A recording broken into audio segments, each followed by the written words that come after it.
머니업 코리아 1.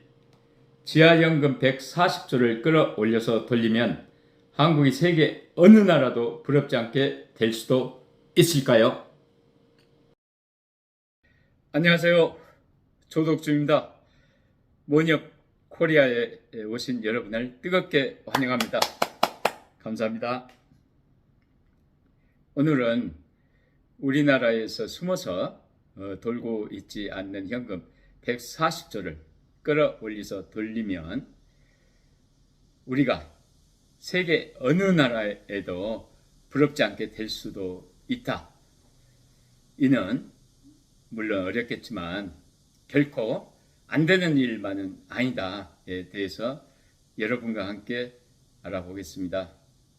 개인이 예금을 하면 그 예금은 그의 소유임에는 변함이 없으면서도 그 예금으로 대출받은 남의 돈도 되지 않겠습니까?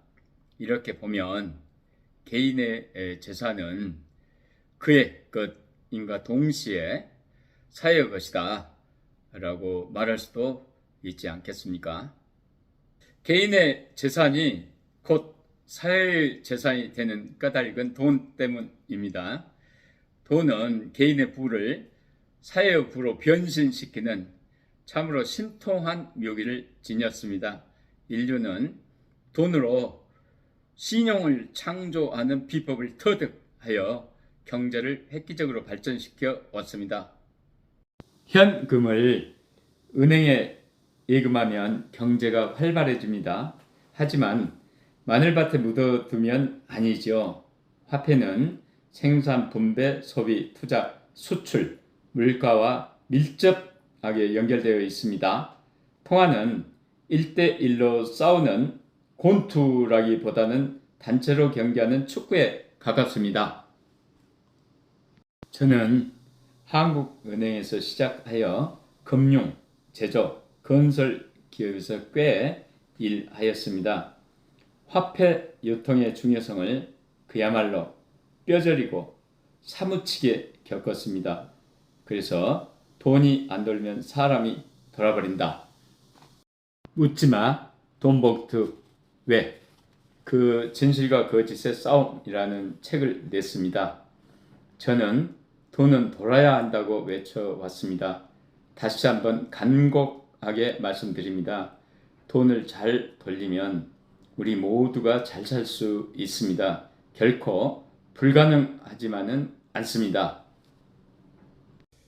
화폐 승수라는 통화 용어가 있죠. 이는 한국은행이 찍어낸 현금과 시중은행이 한국은행에게 맡긴 지급준비금을 합한 본원통화 M0에 비교한 총통화량 M2의 배수입니다.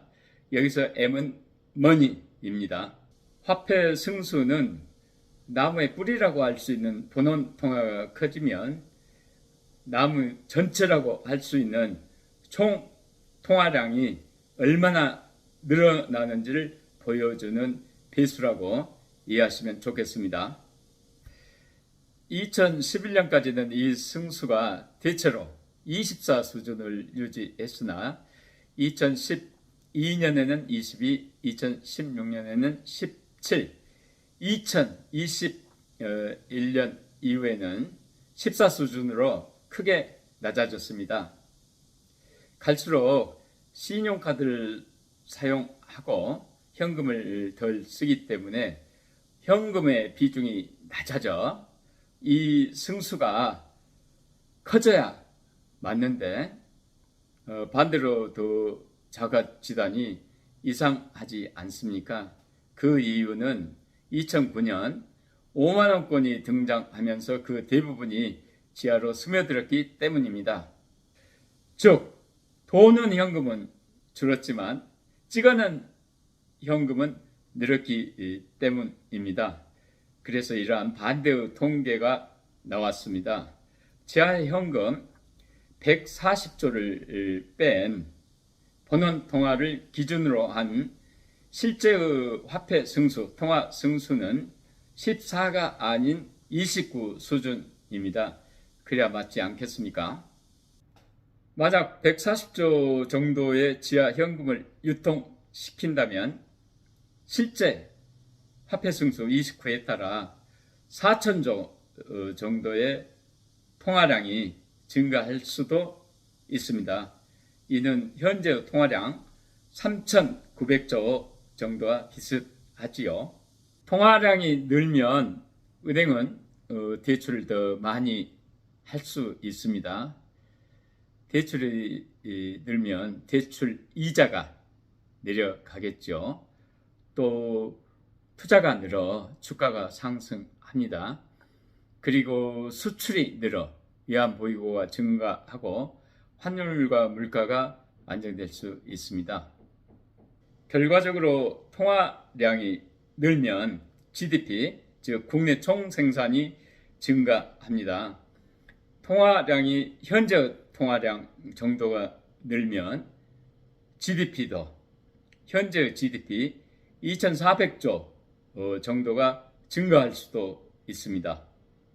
이렇게 되면 우리나라 작년도 1인당 소득 3만 5천 불이 7만 불로 올라가지요. 5천만 원에서 1억 원 정도로요. 그러면 우리나라는 명실상부한 진짜로 선진국이 될 수도 있겠죠. 그리고 세율이 20%라면 세수가 480조 정도가 증가할 수 있겠죠. 지금 내시고 계시는 세금을 거의 안 내도 되는 금액이죠. 이렇게 되면 양극화를 획기적으로 줄일 수 있겠죠. 현금은 모든 경제활동의 뿌리입니다. 또 씨앗이죠.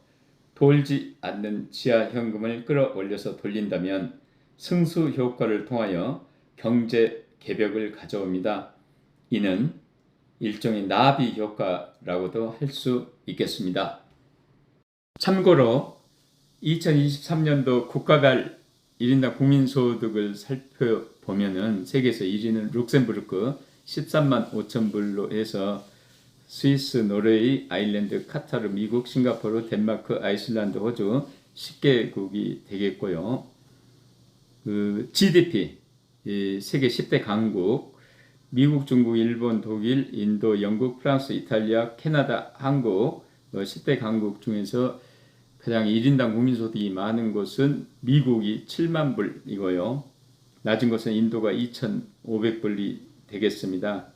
만약 한국의 1인당 소득이 7만 불이 된다면 미국과 같은 세계 6위가 되죠. 그리고 세계 GDP 10대 강국 중에서는 1등이 됩니다.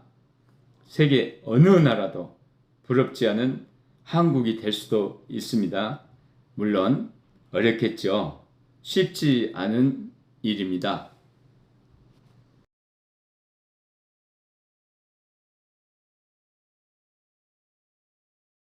그러나 꼭 안 되는 것만은 아닙니다. 왜냐하면 우리는 1960년에 80불도 안 되었던 소득을 60여 년 만에 그 400배가 넘는 3만 5천 불까지 이루어냈습니다. 실제로 해낸 것이죠. 말로만 한 게 아니고요. 여러분 어떻습니까? 한번 해보지 않으시겠습니까? 그러기 위해서는 조금 더 알아보지 않으시겠습니까? 감사합니다.